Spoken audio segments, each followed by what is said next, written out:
the day, eh? Fucking hell.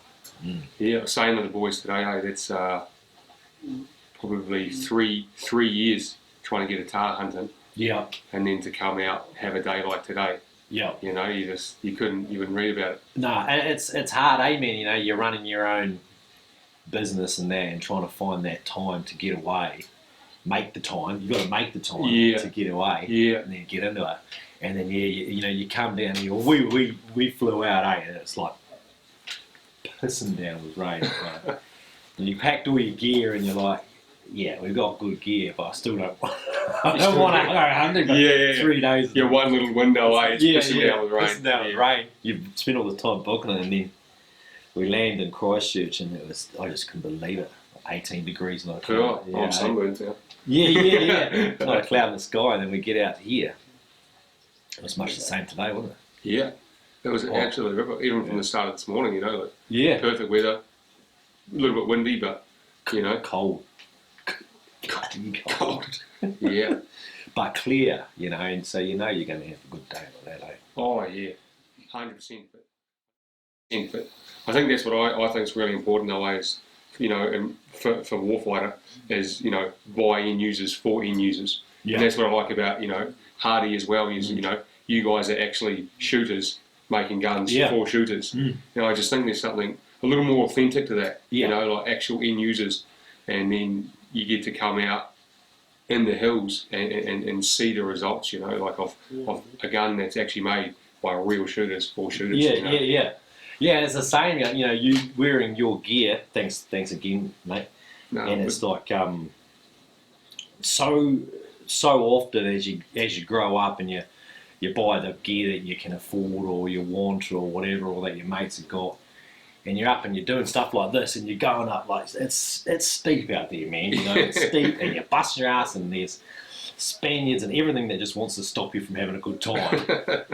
But the pants, that's what gets me, especially when I first had a couple of pairs. That freedom of movement, that was so huge for me, because there's nothing worse than you're busting your ass fighting up a hill, and you're fighting your pants as well. Oh yeah. You know, and I know the boys, Alps Outfitters guys with us, they have similar comments. You know, like they've all grown up done the same thing. You're fighting against your pants. Oh mate. Well, it's literally like that, you know, like if your pants not the right cut or it's not the right fabric, it's like walking uphill in a straight suit, you know. Yeah. But again, you know, like that's where the whole ideology is of you know, for end users, by end users, is that, you know, from our time in the military, you spend a shitload of time out there, you know, walking up hills, got your pack on your back, you know, absolutely blowing date. And everything starts to weigh you down, hold you back. Yeah. So you really start to pay attention to the small details. And then, you know, that was the beautiful thing about putting the commando line together. Yeah. Just going, right, what don't I like? Let's fix all of those problems. Let's fix all of those issues. Yeah. You know, so that a good one though for me was you know, coming up to your guys' workshop, seeing the back end operation, you know, like that's actually genuinely super inspirational, because you know, there's not too many guys who go from the army and make something amazing of themselves, you know, and then to fire the gun and then holy fuck, you know, it's just and I went home and told the missus and literally said, you know, never have I ever shot something at 600 meters that easy, you know. Yeah. But then to come out, you know, it's one thing to lay on a range and drill paper, but to come out into this environment that we're in today, this kind of terrain, blowing date, the buck fever, you know, gets you going as you see your target species getting excited, and then, you know, just being able to effortlessly, you know, get the result, get the animal on the deck, and just, man, that feeling you can't beat it, eh? Yeah. You can't beat it. And it's like you say, you know, when we designed and built the hybrid, I did it for me, you know, it was the gun that I built for myself. Yeah. And just put everything into it, you know. Everything I wanted, what I wanted, you know. Yeah. And you find, like you have with your clothing, you find over the years, like the stuff that you like generally has an appeal to people like you. Yeah. Same thing with the hybrid, the things that, and the features and how it works and that.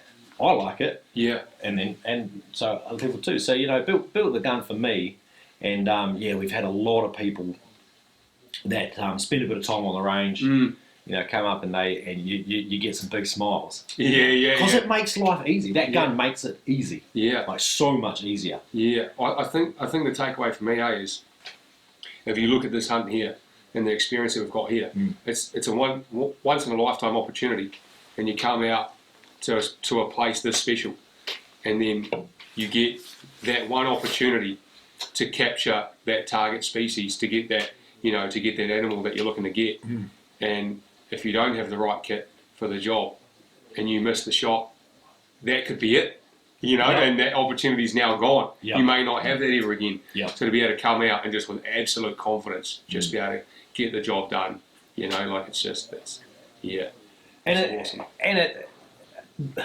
For me, like, not blowing too much smoke up your ass, but like the whole being able to do it all comfortably, like I said, not having to fight against your gear. Yeah. Because you've got packs on, and you've got all your shooting gear, and you've got snacks, and you've got warm layers, and so you've got gear on your back and that, and the last thing you want to do is fight against your gear. But where we were, it's all well and good, hanging out down in the hut, but then by the time you get up, gain some altitude, and there is snow and ice in the sun that is not melting. And we're like, I'm looking down at it next to me going, there's a good reason why it's cold, And then I remember I got at one stage we were bashing it, and moving from A to B, and I was getting hot, and I thought I'll take this jacket off.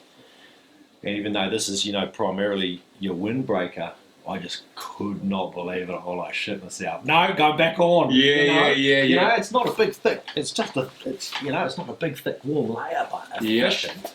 Yeah. And that's it. Being able to do this stuff with the right gear, comfortably. Yeah. So that when it does come to the time where you need to take that critical shot to get that trophy of a lifetime, you've stacked up all the pieces of equipment in your favour. Yeah. From a moral perspective, as well, the last thing you want is to be feeling like shit. Let that round go down range, wound that critter, see it run off into the nether. Shit, they move, eh? Oh, mate. when I shot that one, there was actually one that ran off, and I thought it was that one. Yep. And I was like, oh my god, did I balls it up? But then sure enough, no, we had dropped it. But I actually did think one running off, but bloody hell, they do move. They move. And it's just like, they're just like hammer down going for it. And it's just like they're screaming down a footpath. Mate. And then you go, that must be pretty sweet over there. You go do the recovery, and you're just like waist deep in fucking the most horrible Spaniards. Yeah, I think I was saying to Ben, I said, man, you sit there, you're glassing them, you're watching the animal, you're getting the shot lined up, and you're watching them feed across the face.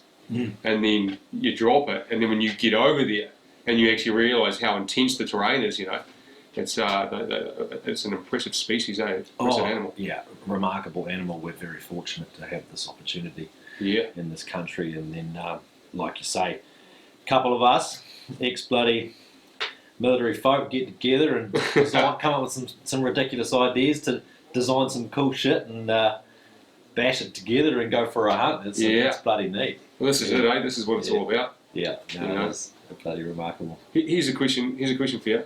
So, obviously, I can again blow and smoke up your ass. Super impressive, the hybrid. Fucking amazing results. How do you keep pushing that forward? Like, how do you go?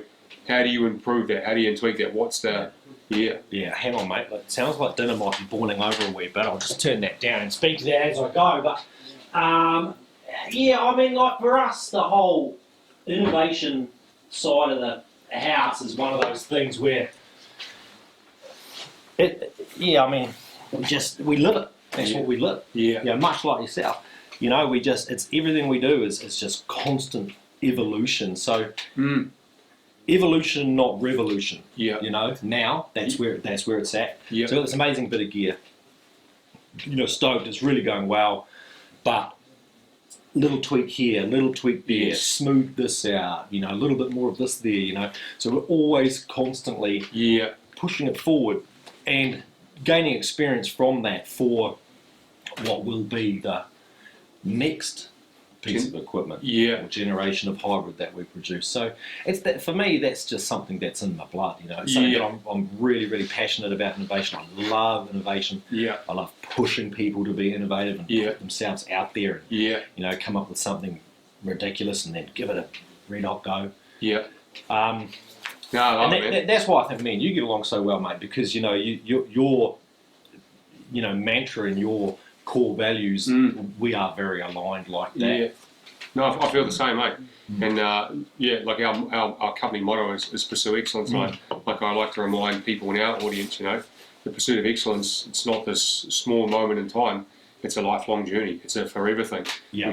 We should always be seeking to be better, whether it's in our job or in our businesses or in our daily lives. You know, there's always something that we could be better at today than we were yesterday. And so, I love that you guys have that built-in culture. And it speaks for itself, you know. Like I said, hybrid aside, got the Hardy suppressor on my Seeker 308. Yeah. And for the first time in my life, I actually enjoy firing that thing more than one round.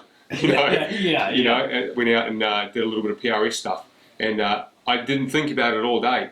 I was sitting there firing on a bunch of steel gongs that we had out, set out to different ranges, had a great day with these guys, and I was literally driving on the way home and called the missus and was saying, today's actually the first day I've just actually thought, today's actually the first day I've fired more than a box of ammo through my Seeker 308 and enjoyed it, you know what I mean? So, you can see that you guys have, I've never experienced that with a suppressor before like that. So, you know, it's wicked to see, you know, especially here in New Zealand, again, a veteran going out there, pushing the boundaries, changing the game, being innovative.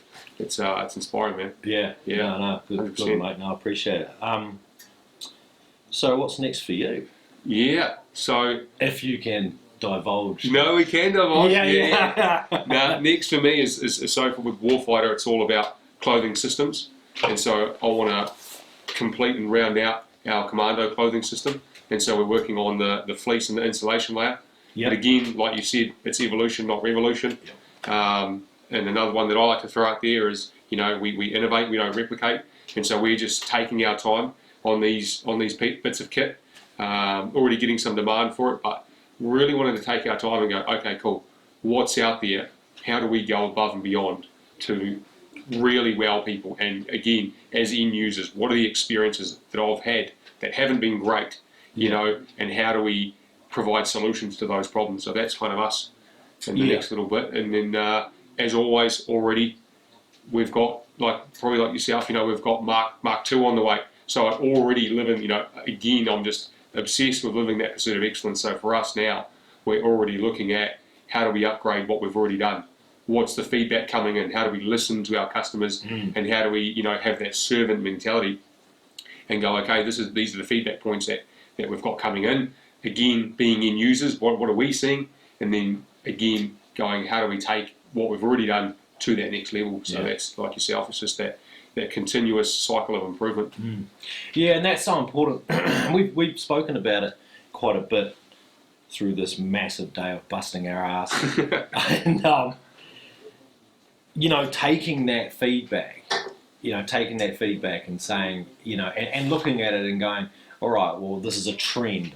Our consumers are saying this repeatedly, and not having that big ego, and just going, yeah, right, I'll take it on board. You know, what do they want? You know? 100%. And being in a position where we can say, well, if that's what you guys want, then it's our pleasure to give it to you. You know, give it to you. And like, you know, and continually add value to their experience. 100%. Yeah. 100%, and that's kind of an ideology that I have as well, is when you're out there doing what we're doing today, it's to thrive, not just survive.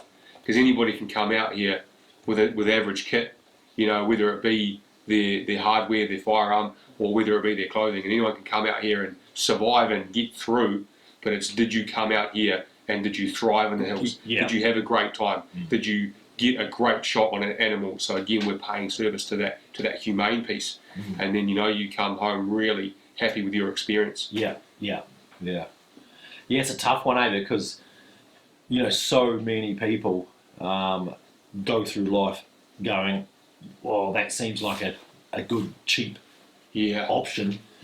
you know, and they buy that piece of gear and then they go, oh, that didn't work, I'll buy one for a tiny bit more, or look into it a little bit more. Yeah. And, you know, you really can't afford to buy cheap, you know. And if you're out doing this sort of stuff, you know, taking a good hard look and going, you know, I want that best experience.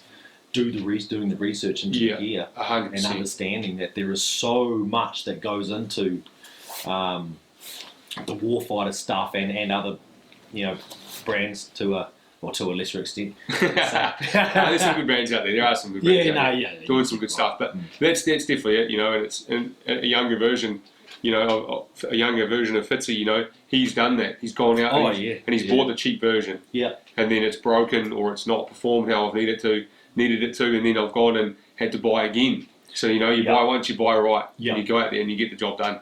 And that's the lesson that I've continually learned. And even through the development process, you know, like we really canvassed a lot of fabrics that were available, and we were looking for innovation. You know, we were looking for high performance premium fabrics, and that's what I found. You know, I could have made the gear cheaper. I could have gone for a cheaper alternative, but every time I went out and tested something, you just seen the results from buying or choosing to test a premium product. You get better results. So that's definitely what I've learned over the years and learned through developing the Commando clothing line. Yeah. For me, it's just not. I find that it lacks appeal. Like I'm so incredibly passionate about what I do. Yeah. You know, I love what I do. I put my heart, my soul into everything that I do. I love it. So why would I want to make something that's okay? Yeah. It's just not me. Yeah, I like it. It's just it just doesn't. I couldn't do it if I tried. Yeah. So, and that's part of the issue that, you know, I have personally. Inadvertently, the company also has as a result of the, you know, that innovative culture, and you're bashing and you're grafting and you make this cool bit of gear, and everyone's stoked and it's all moving forward, and then it's just like, hey, I just had a thought. We could make it like, you know, throwing this, you know, like a huge investment in time and resource, we can make it this tiny little bit better. And everyone's just like, what are you, crazy? And I'm like, well, yeah, probably. But, you know, that's the beauty of my position. We're going to do it anyway. Yeah, exactly. And that's actually one thing I loved about leaving the military was, you know, when you get into your business and you get to these crossroads, and there's the best decision, and then there's, I guess, you know, the decision that would be like, this will get the job done, but it's not the best. When you run the business, when you are the captain of the ship, you get to steer it in the direction that you want. So we had the same thing during the Commando line, sitting down with my designer, and he'd be like, right, Fitzy, we can cut costs if we do X, or we can create, you know, a higher end, better product if we do Y. And so I'm like, we're doing Y. It's a no-brainer. Yeah. And it's like, well, this is going to add $5, you know, on every jacket. And I'm like, let's do it. You know, a no-brainer. Yeah. I just, like you said, you know, I just really found it hard to go, here is a cheaper alternative that will bring your cost down. I could never stomach myself to go, yes, let's do that. That was always... And that's exactly it. That's a really good point.